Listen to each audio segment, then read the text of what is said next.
안녕하세요. 저는 조지아 아틀란타에서 목회를 하고 있는 하연일 목사입니다. 오늘은 이제 정광훈 목사님에 관해서 예언 기도를 할 것입니다. 그런데 여러분들께서 꼭 좀 아셔야 될 것은 이런 예언 기도는요, 어떤 분을 하고 싶다, 그래서 제가 무슨 골라서 이렇게 할 수 있는 것이 아닙니다. 하나님께서 어떤 특정 인물이라든가 어떤 공인들은 하나님의 감동을 받아야만 할 수 있는 것입니다. 그래서 제가 정광훈 목사님에 관해서 어떤 감동을 받았기 때문에 이렇게 공개 예언을 하는 것입니다. 이 점에 관해서 좀 유의해 주시기 바랍니다. 예, 잠깐 기도하고 예언 기도, 정광훈 목사님의 예언 기도 바로 들어가겠습니다. 성령님께서 하실 말을 해 주시옵소서. 예수 그리스도의 이름으로 기도드렸사옵나이다. 아멘. 목사님께서는 하나님이 처음부터 나라를 살리든지 아니면 사회를 살리든지 그런 어떤 나라와 사회를 살릴 수 있는 기름을 처음부터 부으셨다고 말씀하고 계십니다.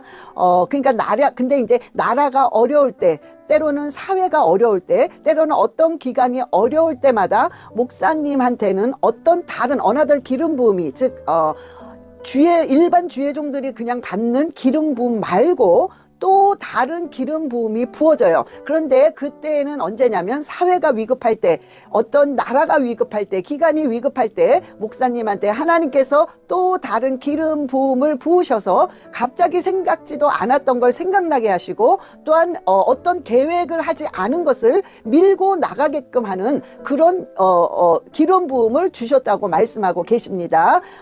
그런데 그 기름 부음은요, 어떤 상황 판단을 빨리 할 수 있는 지혜와 총명입니다. 하나님께서 그거에 대한 말씀은 사무엘상 3장 20절의 말씀 주셨습니다. 읽겠습니다. 단에서부터 보엘세발까지 온 이스라엘이 사무엘은 여호와의 선지자로 세우심을 입은 줄을 알았더라. 아멘. 목사님에게 기름을 부으셨기 때문에 그런 다른 주회종들이 받는 기름 부음 말고 또 다른 기름 부음을 부으셨기 때문에 그 목사님을 보는 사람들이 다 하나님께 쓰임을 받는 주회종이구나, 그것을 안다고 지금 말씀하고 계십니다. 그래서 사무엘상 3장 20절의 말씀 주셨습니다. 이제 목사님께서 트럼프 대통령의 그 취임식을 20일 날 가시잖아요. 자, 그런데 그거에 관해서 말씀을 하시는데요.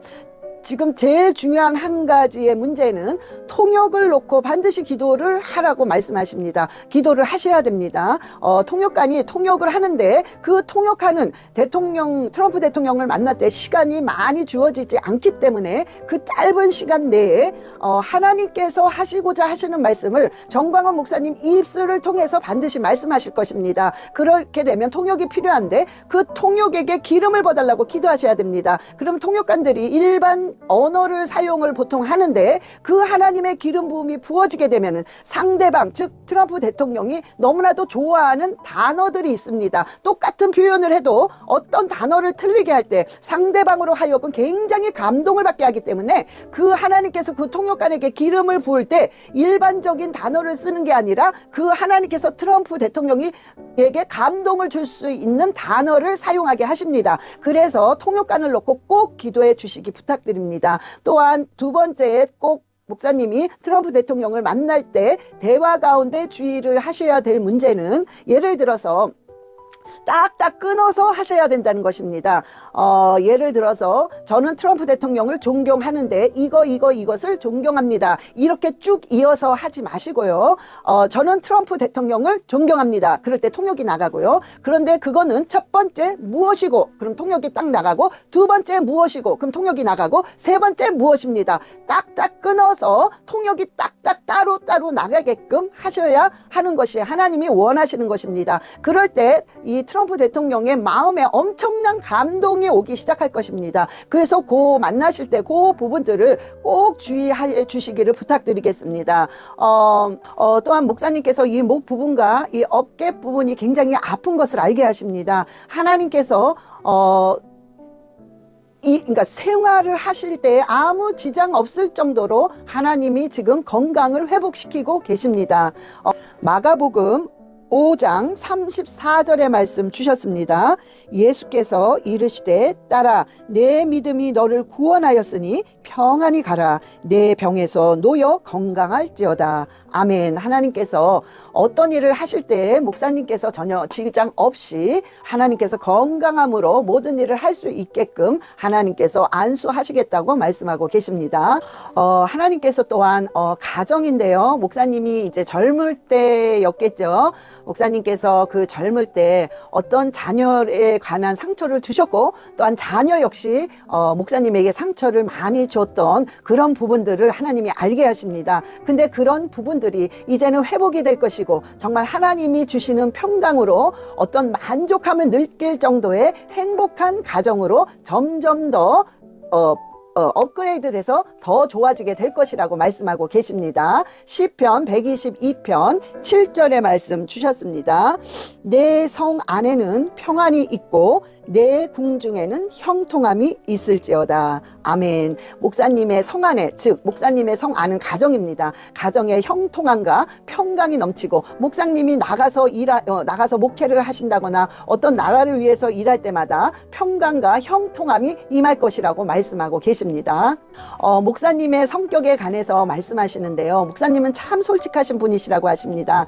그래서 굉장히 솔직하기 때문에 하나님께서 기쁘게 받으시는 것이 굉장히 많고요. 어린애와 같은 마음이 있기 때문에 또한 하나님께서 굉장히 순수한 그것을 그대로 받으시고 계시다고 말씀하고 계십니다. 어떤 부분에서는 너무나도 솔직하다 보면 오해도 받을 수 있지만 그 오해들을 하나님께서 개입하시고 성령께서 개입하셔서 모든 것을 다 풀어주고 하나님께서 역시 형통의 길을 열어주신다고 말씀하고 계십니다. 시편 128편 1절 2절의 말씀 주셨습니다. 읽겠습니다. 여호와를 경외하며 그의 길을 걷는 자마다 복이 있도다. 내가 내 손이 수고한 대로 먹을 것이라. 내가 복되고 형통하리로다. 아멘. 하나님께서 목사님의 수고한 대로 하나님이 복되다고 말씀하시면서 수고한 대로 형통의 길이 열릴 것이라고 말씀하고 계십니다.